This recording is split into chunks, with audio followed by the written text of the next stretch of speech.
ரகசியம் உங்கள் எல்லோருக்கும் ஒரு ரகசியம் சொல்ல போகிறேன். ஆனால் அந்த ரகசியத்தை சொல்கிறதுக்கு முன்னாடி உங்கள் எல்லோருக்கும் ஹிஸ்ட்ரி வரலாறுலாம் எவ்வளோ பிடிக்கும். நிறைய பேருக்கு ஹிஸ்ட்ரின்னு சப்ஜெக்ட்னு பேர் எடுத்தாலே ரொம்ப பிடிக்காது. ஏன் அப்படின்னா ஹிஸ்ட்ரி ரொம்ப வேகமாக இருக்கும். ஒரு சில பேரை ஞாபகம் வச்சுக்க சொல்லுவாங்க, ஒரு சில பேட்டில்ஸை ஞாபகம் வச்சுக்க சொல்லுவாங்க. அதோட வேறு என்ன இருக்குது ஹிஸ்ட்ரியில் நம்ம நினச்சிக்கிட்டு இருக்கோம். ஆனால் ஹிஸ்ட்ரி இல்லாமல் இப்போ இருக்க ப்ரெசென்ட்டில் ஹிஸ்ட்ரி இல்லாமல் இனி வரப்போகிற ஃப்யூச்சரும் கிடையாது. நம்ம எல்லோருமே ஒரு ஹிஸ்ட்ரியோட ஒரு தொடர் சங்கிலி மாதிரி தான் எப்போவுமே ஆக்ட் ஆகிட்டு இருப்போம். இன்னும் ரொம்ப ஃபிலாசபியாக போயிட்டு இருக்கோம். நம்ம இன்றைக்கி பார்க்க போகிற புக்கு ஒரு ஹிஸ்ட்ரி சம்மந்தமான ஒரு புக்கு. அதனால தான் இந்த மாதிரி நான் ஹிஸ்ட்ரியை பற்றி ஒரு சின்ன ஒரு குறிப்பு சொன்னேன்.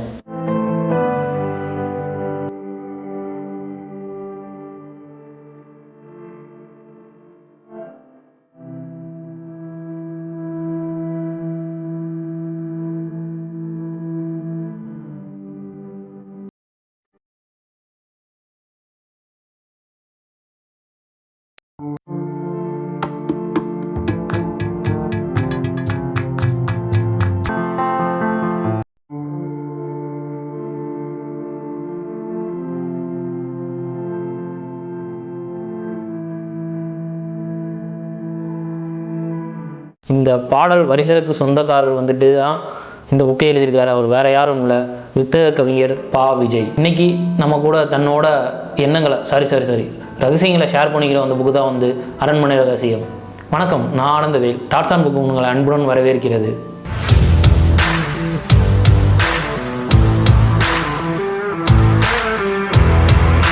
இது ஒரு ரகசியம்னு சொன்னல, ஒரு ரகசியத்தை தான் பா. விஜய் கொடுத்துருக்காரு. ஒரு வரலாற்று ரகசியத்தை ஒரு உரைநடை வடிவில் பா. விஜய் கொடுத்துருக்காரு. ரகசியம் என்னன்றதை பார்ப்போம். முதல்ல பா. விஜய் எல்லோருக்கும் தெரிஞ்ச ஒரு பாடலாசிரியர் தான். எனக்கும் நான் அப்படி தான் நினச்சிட்டு இருந்தேன். பாடலாசிரியருக்கும் மேலாக ஒரு உரைநடை வடிவில் ஒரு ஹிஸ்ட்ரியவே இந்த ஒரு புக்கில் கொடுத்துருக்காரு. நம்ம எல்லோருக்கும் சொல்லப்பட்ட வரலாறு யார் யார் இருக்கும் அப்படின்னா சேர, சோழ, பாண்டியர், பல்லவ வரலாறு தான் எல்லோருக்குமே தெரிஞ்சிருக்கும். கடைசியாக கொஞ்சம் சொல்ல போனோம் அப்படின்னா திருமலை நாயக்கர், அவரை பற்றி கொஞ்சம் தெரிஞ்சிருக்கலாம். விஜயநகர பேரரசோட அவர் கட்டின மஹால் மதுரையில் இன்னமும் ஒரு சுற்றுலாத்தலமாக இருக்கிறனால எல்லோருக்கும் அதை பற்றி தெரிஞ்சிருக்கலாம். ஆனால் இதுவும் விஜயநகர பேரரசோட ஒரு கதை தான். இது எங்கே நடக்குது அப்படின்னா தஞ்சைக்கும் விஜயநகருக்கும் நடக்கிற ஒரு கதை தான் இந்த அரண்மனை ரகசியம். அப்படி என்ன ரகசியம் அப்படின்னு தானே கேட்குறீங்க. அந்த ரகசியத்தை சொல்ல தானே நானும் வந்திருக்கேன். சரி முழு ரகசியத்தையும் சொல்லிட மாட்டேன். இதில் சின்ன சின்ன ரகசியம் இருக்கும், பெரிய ரகசியத்தை நீங்கள் இந்த புக்கை படித்து தான் தெரிஞ்சுக்கணும். அது சின்ன சின்னதாக சொன்னால் தான் இந்த கதையோட ஃப்ளோவுக்கு கரெக்டாகவே இருக்கும். கதையும் அப்போ தான் கொண்டு போக முடியும். ஒரு சின்ன ரகசியம் நீங்கள் தெரிஞ்சுக்கோங்க. மொத்த ரகசியம் வேணும் அப்படின்னா இந்த புக்கை நீங்கள் படித்தா தான் தெரியும். இந்த புக்கில் பா. விஜய் அவரோட பாடல் வரிகளில் எப்படி கவிதைத்துவமாக இருக்குமோ அதே மாதிரி பக்கத்துக்கு பக்கம் ஒரு நிகழ்வை கவிதைத்துவமாகவே கொடுத்துருக்காரு. இதில் விஜயநகர பேரரசோட ஆட்சி, அதிகாரம், அதோட கொடை, அது எவ்வளோ தூரம் பறந்து விரிஞ்சு இருந்துச்சு, அதை யாரெல்லாம் ஆண்டாங்க, அந்த ஆட்சியின் கீழே அந்த நடைமுறை நிர்வாகம்லாம் எப்படி இருந்துச்சு, அதுக்கு அரண்மனைக்குள்ளேயே இந்த நகைவஞ்சக சூழ்ச்சியை ஏற்படுத்தி பதவி அடைகிறதுக்கு என்னென்னலாம் செஞ்சாங்க அப்படின்றதா இந்த அரண்மனை ரகசியம். முதல்ல இதில் ஒரு சில கேரக்டர்ஸை நான் இன்ட்ரடியூஸ் பண்ணி வச்சிடுறேன். ஏன்னா நிறைய கேரக்டர்ஸ் இருக்குது. இதில் முக்கியமான ஒரு சில கேரக்டர் மட்டும் இன்ட்ரடியூஸ் பண்ணிவிட்டு நம்ம கதைக்கு போயிடலாம். இதில் ஃபஸ்ட்டு நம்ம ஹீரோவை இன்ட்ரடியூஸ் பண்ணிடலாம். ஹீரோ ரகுநாத நாயக்கர். இவர் தஞ்சை இளவரசர். இவரோட மனைவி கலாவதி. இவங்க மதுரை இளவரசி. அடுத்ததாக விஜயநகர பேரரசோட மாமன்னராக வேங்கடபதி ராயர்னு ஒருத்தர் இருக்கார். அவரோட தம்பி பையனாக சிக்கதேவராயர் அப்படின்னு இருக்கார். விஜயநகரோட முதல் மந்திரியாக யாசவ நாயக்கர் அப்படின்றவர் இருக்கார். அடுத்து முக்கியமானவர்னு பார்த்தோம்னா தஞ்சை மன்னர் அச்சுதப்ப நாயக்கர். இந்த தஞ்சை அரசுக்கு ஆலோசகராக நாராயண தீட்சிதர் அப்படின்னு இருக்காரு. இதில் முக்கியமாக ஒரு சில பேரை சொல்லணும். அவங்க தான் இந்த கதையோட வில்லன், வில்லிஸ். இதில் வில்லன்றதோட வில்லியோட பார்ட்டு தான் ரொம்ப முக்கியம். இதில் முக்கியமானது யாருன்னு பார்த்தா ராணி சக்குபாய். இவங்க யார் அப்படின்னா வேங்கடபதி ராயரோட ஆசை நாயகி. இவங்களோட தம்பி ஜக்கராயன். இவங்க ரெண்டு பேரும் தான் இந்த விஜயநகர பேரரசே ஒரு ஆட்டு வைக்கிறாங்க. அந்த என்னென்னலாம் ஆட்டு வச்சு அவங்களோட திட்டம்லாம் படிச்சிச்சா, அவங்களுக்கு என்ன ஆச்சு அப்படின்றதா இந்த அரண்மனை ரகசியம். வீடியோ லென்த்தாக வரும். ஸோ அதனால் நான் பார்ட் பை பார்ட்டாக கொடுத்துருக்கேன். ஒவ்வொரு பார்ட்டையும் நீங்கள் பார்த்தீங்க அப்படின்னா இந்த கதையை உங்களால் இன்னும் நல்லா புரிஞ்சுக்க முடியும். ஃபஸ்ட்டு இந்த ராணி சக்குபாயை பற்றி ஒரு சில வார்த்தைகள் சொல்லிடுறேன். ராணி சக்குபாய் அழகுலையும் அறிவுலையும் சூழ்ச்சியிலையும் வஞ்சகத்திலையும் மிகவும் பேர் போனவங்களாக இருக்காங்க. அவங்க ஒவ்வொரு இதுவும் இந்த விஜயநகர பேரரசையே தன்னோட கண் அசைவில் ஆட்டுவிக்கிற அளவுக்கு இருக்காங்க. ஏன் அப்படின்னா வந்துட்டு இந்த கதை ஆரம்பிக்கும் போதே வேங்கடபதி ராயர், அதாவது வந்துட்டு விஜயநகர பேரரசோட மாமன்னர், உடம்பு சரியில்லாமல் படுக்கையாக இருக்கார். அடுத்து யார் மன்னராக ஆள போகிறா அப்படின்ற தெரியாத ஒரு சூழலில் அந்த இருக்கிற சமயத்தில் மொத்த அரண்மனையும் அப்படின்றத விட மொத்த விஜயநகர பேரரசையும் தன்னோட கைக்குள்ள மறைமுகமாக ஜக்கராயன் உதவியோட அதை ஆட்டு வச்சுக்கிட்டு இருக்காங்க ராணி சக்குபாய். அவங்க நினச்சது தான் நடக்கும். அவங்க என்ன எதிர்பார்க்குறாங்களோ அதோட அவுட்கம் தான் எப்போவுமே வரும். இதுக்கு யார் யாரெல்லாம் தடையாக இருக்காங்களோ அவங்கள என்னென்ன செஞ்சு தன்னோட வழிக்கு கொண்டு வர முடியுமோ, பணம், பொருள், ஆசை, ஒரு சில இடத்துல தன்னையே கொடுத்து கூட அந்த கிரீடத்தை தக்க வைக்க அவங்க நிறையா சதித்திட்டம் செஞ்சுருக்காங்க. இதோட முக்கியமாக அவங்க வந்துட்டு ஒரு அரசியல் சாணக்கியன். எதை எப்படி எந்த நேரத்தில் எப்படி செய்யணும், யார் மூலமாக செய்யணும், அதை எந்த விதத்தில் செய்யணும், அது எப்படி செஞ்சால் கரெக்டாக இருக்கும் அப்படின்ற A to Z எப்போவுமே தன்னோட மைண்டுக்குள்ளே ஓட வச்சுக்கிட்டு இருக்க ஒரு மிகப்பெரிய ஒரு சதிகாரி. இவங்களுக்கு உறுதுணையாக அரண்மனையிலையும் சரி, அரண்மனைக்கு வெளியிலையும் சரி, வேறு ராஜ்யத்துலேயும் ஆட்கள் இருக்காங்க. இது எதுவுமே தெரியாமல் தான் வந்து வேங்கடபதி ராயர் கடைசி நாட்களை கழிச்சிட்டு இருக்காரு. தன்னோட ஆசை நாயகி மேலே நம்பிக்கை வச்சுட்டு இவங்க ஒன்றும் பண்ணிட மாட்டாங்க, இவங்க ஒன்றும் அந்த புறத்தில் இருக்காங்க அப்படின்னு. ஆனால் அந்த புறத்தில் இருந்துகிட்டே மொத்த விஜயநகர பேரரசையும் ரகசியமாக ஆண்டுக்கிட்டு இருக்காங்க. அடுத்து வந்துட்டு விஜயநகர பேரரசோட ஒரு சின்ன ஒரு சிறுகுறிப்பை பார்த்துடலாம். விஜயநகர பேரரசு எப்படி பறந்து விரிஞ்சு இருக்குன்றத இந்த மேப்பில் பார்த்தாலே அவங்களுக்கும் தெரிஞ்சிடும். விஜயநகர பேரரசு ஒரு பெரிய பறந்து விரிஞ்சது. மொத்தம் வந்துட்டு அது 3 மண்டலமாக பிரிக்கப்பட்டிருக்கு. செஞ்சி, மதுரை, அப்புறம் தஞ்சை.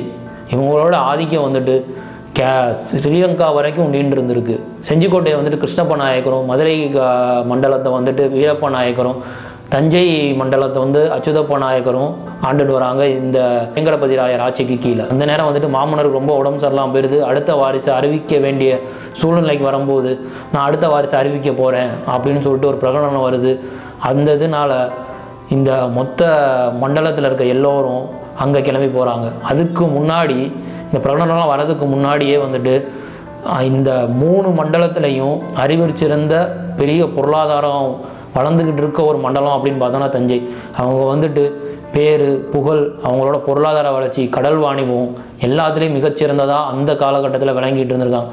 அவங்களுக்கு அரண்மனையிலேருந்து ஒரு சில தகவல் வருது. இந்த மாதிரி வந்துட்டு வேங்கடபதி ராயரை வந்துட்டு குள்ள சதி நடக்குது அப்படின்ற மாதிரி சொல்லவும் அச்சுதப்ப நாயக்கர் தன்னோட மகனை, அதாவது ரகுநாத நாயக்கரை வந்துட்டு அனுப்பி நீ என்ன ஏதுன்னு பாரு அப்படின்னு சொல்லி இங்கேருந்து அனுப்பி வைக்கிறார். அந்த நேரம் அதே மாதிரி விஜயநகரத்தில் என்ன நடக்குது அப்படின்னா, சாக கிடக்கிற வேங்கடபதி ராயர் கூட இல்லாமல் அந்த புறத்திலே கடன் கிடக்கிறனால சக்குபாய் மேலே ஒரு அவப்பெயர் உண்டாகிற மாதிரி ஒரு சிச்சுவேஷன் வருது. அதை என்ன பண்ணுறாங்க அப்படின்னா வந்துட்டு பெரிய ஒரு திட்டம் இருக்குது. மொத்த விஜயநகரமே வந்துட்டு என்னையை சுற்றி தான் இருக்கும் அப்படின்னு சொல்லி ஒரு பெரிய திட்டத்தை திட்டாங்க. அது ஒன்றும் கிடையாது. அங்கே இருக்க கோயிலில் வந்துட்டு அங்க பிரதிஷ்டம் பண்ணுறது தான் வந்துட்டு அந்த திட்டமே. அப்போ தான் வந்துட்டு மொத்த குடும்பமும், அதாவது வந்துட்டு பெண்கள், எளிய மக்கள்கள் தான் வந்துட்டு எப்போவுமே அரண்மனையை சுற்றி இருப்பாங்க. எல்லோருமே வந்து கடவுளை கும்பிட ஆரம்பித்தோம் அப்படின்னா மிகப்பெரிய அளவில் செல்வாக்கு வந்துடும் அப்படின்றனால அதை செயல்படுத்த ஆரம்பிக்கிறாங்க.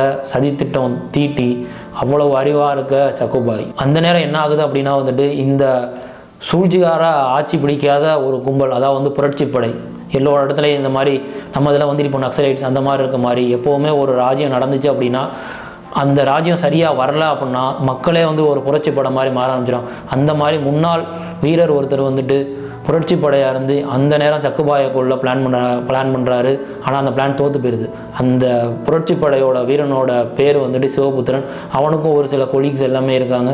அவங்க தான் வந்து இந்த ஆட்சி பிடிக்கலன்னு இல்லை, இந்த ராணி சக்குபாய் கைவசம் இருக்க ஆட்சி பிடிக்காமல் ராணி சக்குபாயை கொண்டுட்டோம் அப்படின்னா இந்த மொத்த விஜயநகரமும் வந்துட்டு திரும்பவும் செழித்து வங்கிரும் அப்படின்ற நம்புகிற ஒரு கூட்டம் அவங்க. இதே நேரத்தில் கடல் கடந்து வாணிபம் செய்கிறதுக்காக டென்மார்க்லேருந்து ஒரு கப்பல் வந்துட்டு புறப்பட்டு வருது. அந்த கப்பலில் யார் இருக்கா அப்படின்னு பார்த்தோம்னா டென்மார்க் இளவரசோட 3ஆம் மனைவி ரெஜினாவும், அந்த கப்பல் கேப்டனான ரோலன் கிராஃப்ட் அப்படின்றவனும் ஓரிலாண்ட் அப்படின்ற கப்பலில் வாணிபம் செய்கிறதுக்காக வராங்க. அதுவும் வந்து குறிப்பாக தஞ்சை கூட வாணிபம் வச்சுக்கணும் அப்படின்றத அவங்களோட எண்ணம். அதுக்காண்டி அங்கேருந்து புறப்பட்டு வராங்க. அதுக்கும் இந்த கதைக்கு என்ன சம்மந்தம் தானே கேட்குறீங்க? சம்மந்தம் இருக்குது.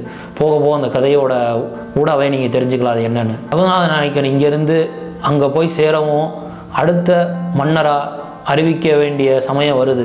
அந்த சமயம் யாரை அறிவிக்கிறார் அப்படின்னா சிக்கதேவராயர், அதாவது வந்துட்டு வேங்கடபதி ராயரோட தம்பி பையனை அடுத்த மன்னராக வந்துட்டு வேங்கடபதிராயர் அறிவிக்கிறாரு.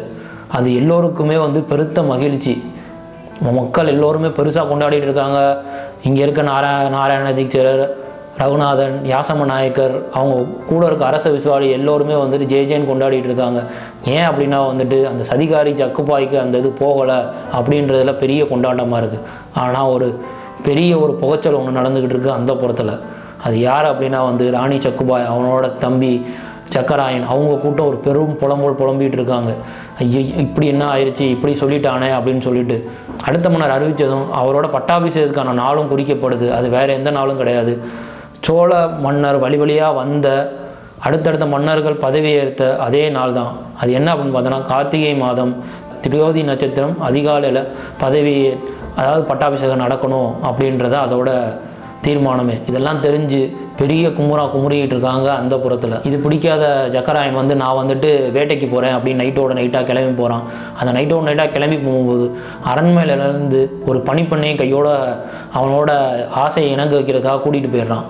அந்த நேரம் அது யாருக்குமே தெரியலை அந்த மாதிரி நடந்துச்சு அப்படின்றது. பகலில் தான் வந்து அடுத்த நாள் விடியும் போது தான் வந்துட்டு இந்த மாதிரி ஒரு பொண்ணை காணோம் அப்படின்றது எல்லோருக்குமே தெரியுது. இது வந்து பெருசாக பரபரப்பாக யாரும் பேசப்படல. அடுத்த நேரம் வந்துட்டு நம்ம ரகுநாத நாயக்கர் நானும் வந்துட்டு இங்கே ஊரை சுற்றி பார்த்த மாதிரி இருக்கும், நானும் வேட்டைக்கு போகிறேன் அப்படின்னு சொல்லிட்டு பகல் பொழுதில் கிளம்பி போகிறான். ஆனால் அதே பகல் பொழுதில் காட்டுக்குள்ளே என்ன நடக்குது அப்படின்னா, இந்த சக்கராயன் தனியாக வரான்னு தெரிஞ்சுட்டு நம்மளோட புரட்சி வீரன் சிவபுத்திரனும் அவன் ஆட்களும் சக்கதேவராயனை கொல்றதுக்கு ஒரு பெரிய சதி நடக்குது. அந்த சதியை இங்கேருந்து கிளம்புன நம்ம ரகுநாத நாயக்கர் முறியடித்து இந்த சிவபுத்திரனை கைது பண்ணி இவனை விசாரிக்கும் போது நான் வந்துட்டு ஒரு திருடனோ கொள்ளக்காரனோ எதுவும் கிடையாது, நான் ஒரு அரச விசுவாசின்னு சொல்லவும் ரகுநாதன் அவனை பார்த்து மன்னிச்சு விட்டு இனிமேல் இந்த இடத்துல இருக்காத அப்படின்னு சொல்லி அந்த பொண்ணையும் காப்பாற்றுறான். அந்த பொண்ணை காப்பாற்றினதுக்கப்புறம் வந்துட்டு சக்கதேவராயன் என்ன சொல்கிறான் அப்படின்னா, எங்களோட கொம்பூரி அரண்மனை பக்கத்தில் தான் இருக்குது, அங்கே நம்ம போகலாம் அப்படின்னு சொல்லி ரகுநாத நாயக்கரை கூட்டிகிட்டு போகிறான். சக்கதேவராயருக்கும் ராணி சக்குபாய்க்கும் கொம்பூர் தான் வந்து சொந்த ஊர். அங்கே படையெடுக்கும் போது தான் வேங்கடபதிராயர் இவங்க 2 பேரை இங்கே கூட்டு வந்து வச்சுக்கிறாரு. அங்கே போனால் வந்துட்டு ஒரு ஆச்சரியம், அந்த புறத்தில் குமுறிக்கிட்டு இருந்த சக்குபாய் வந்துட்டு இங்கே இவங்களை வரவேற்க முனைப்பாக இருக்காங்க. ஏன் அப்படின்னா ரகுநாத நாயக்கன் ராணி சக்குபாய்க்கும் மேலே அறிவு, திறமை, வலிமை, சூழ்ச்சி, தந்திரம் எல்லாத்துக்குமே ஒரு முன்னோடியான ஆளர். அதை விட மதிநுட்பமான ஆள். எந்த விஷயத்தை என்ன செய்யலாம், எப்படி செய்யலாம் அப்படின்ற அதை விட பெரிய ஒரு தந்திரம் அவங்ககிட்ட இருக்கும். ஸோ அதனால் இவனை நம்ம கைக்குள்ளே போட்டுட்டோம் அப்படின்னா மிச்சம் எல்லாத்தையும் நம்ம செஞ்சு கைக்குள்ளே போட்டுக்கலாம். ஏன் அப்படின்ற நினப்பில் ராணி சக்குபாய் அங்கே வராங்க.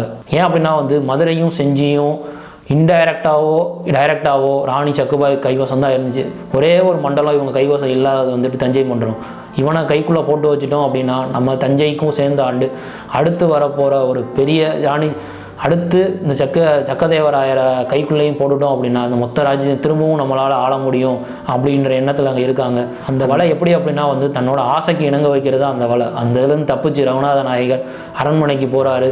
அங்கே போனால் வந்துட்டு மொத்த விஜயநகர பேரரசில் இருக்க எல்லோருமே வந்துட்டு அங்கே வந்துட்டு கொண்டாட்டமாக இருக்காங்க. ஹே அப்படின்னு சொல்லிட்டு பெரிய ஒரு ஏகோபித்தமாக இருக்குது. பட்டாபிஷேகத்துக்கு எல்லாம் வந்திருக்காங்க.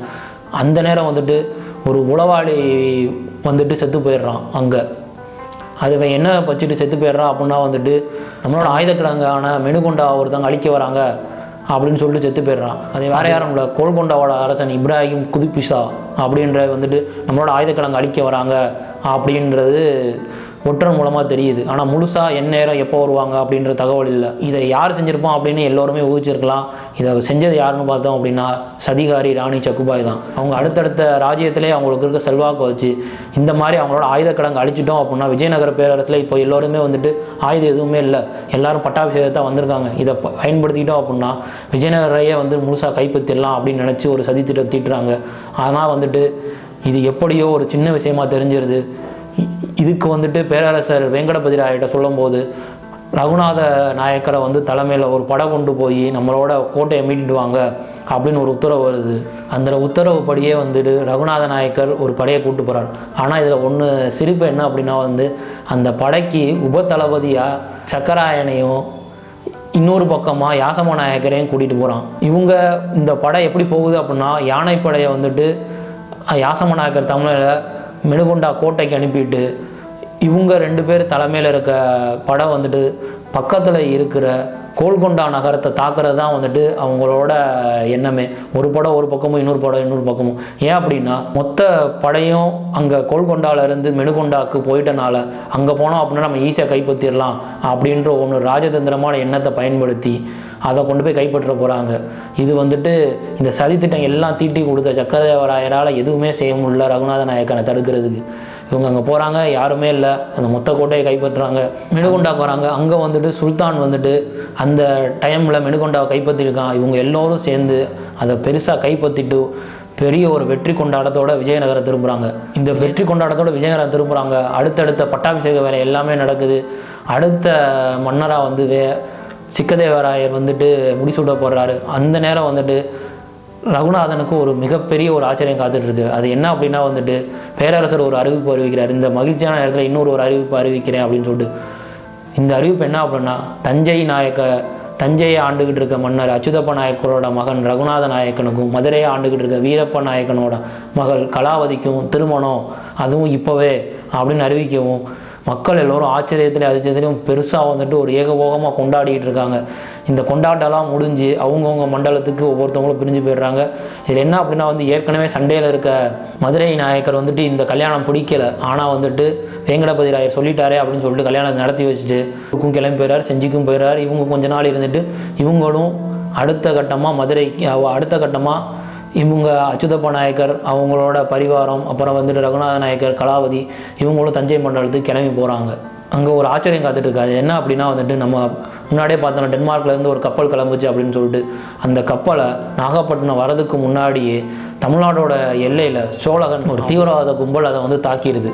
அந்த சோழகன் யாருன்னு பார்த்தோம் அப்படின்னா வந்துட்டு இங்கே நம்ம ஒசாமா பின் லேடன் பார்த்துருவோம்ல, அமெரிக்கா வந்துட்டு ஒசாமா பின் லேடன் அனுப்பி அங்கே இருக்க தீவிரவாதிகளை அழிக்கிறதுக்கு ஒரு எண்ணம் தீட்டினாங்கள்ல, அதே மாதிரி சோழகன் ஒருத்தனை வளர்த்து விட்டு இந்த கடல் வாணிகம் ஃபுல்லாத்தையுமே நான் கைக்குள்ளே வச்சுக்கலாம் அப்படின்னு சொல்லிட்டு செஞ்சியும் மதுரையும் ஒரு மிகப்பெரிய திட்டத்தை தீட்டி சோழகனை அந்த இடத்துல வளர வைக்கிறாங்க. அதாவது யாரோட கூட்டு சேர்ந்தா அப்படின்னா போர்ச்சுகீசியர்கள் தான் வந்துட்டு இந்த டென்மார்க்கு எல்லோருக்கும் முன்னாடி நம்மளோட வாணிபம் பண்ண வந்தாங்க. அவங்க என்ன ஐடியா வச்சுட்டாங்க அப்படின்னா அந்த மொத்த கடல் வாணிகமும் சரி நம்மளை தவிர யாருக்கிட்டையும் போயிடக்கூடாது அப்படின்ற எண்ணத்தில் இந்த சோழகன் கூட கை கோர்த்து இந்த மறைமுகமாக இருக்கிற ராணி சக்குபாய், அப்புறம் வந்து செஞ்சி மதுரை நாயக்கர்களோடு சேர்ந்து எல்லா கடல் அட்டுழியும் எந்த ஒரு கப்பல் வந்தாலும் சரி அதை திருடுறது, அந்த கப்பலை உடச்சி கைவசம் வச்சுக்கிறது, இந்த மாதிரி செஞ்சுக்கிட்டு இருக்க வச்சுருந்தாங்க. அந்த நேரம் வந்துட்டு இந்த டென்மார்க்லேருந்து கப்பல் வரவும் அதையும் கைப்பற்ற பார்க்குறாங்க. அதில் வந்துட்டு டென்மார்க்கோட ராணியும் அதில் இருக்காங்க. அந்த ராணி எப்படியோ தப்பிச்சு ஒரு கொஞ்சம் பேரோட வந்துட்டு தஞ்சை அரண்மனையில் வந்துட்டு தஞ்சை கேட்குறாங்க. அங்கே வந்துட்டு இந்த மாதிரி நடந்துச்சு, இதெல்லாம் ஆயிடுச்சு அப்படின்னு சொல்லி கேட்கவும் அவங்கள இங்கே தங்க வைக்கிறாங்க. அடுத்து என்னென்னலாம் நடந்துச்சு அப்படின்றத அடுத்த பாட்டில் நான் சொல்கிறேன். அடுத்த பாட்டோட ஒரு சின்ன ஒரு ஸ்னீக் பீக். அடுத்த பாட்டில் வந்துட்டு தஞ்சை வந்துட்டு எவ்வளோக்கு எவ்வளோ தன்னை வந்து தற்காத்துக்கிறாங்க, கடல் வாணிபம் இந்த மாதிரி முக்கியமான இதில் எவ்வளோ செலுத்துவங்கி இருக்காங்க.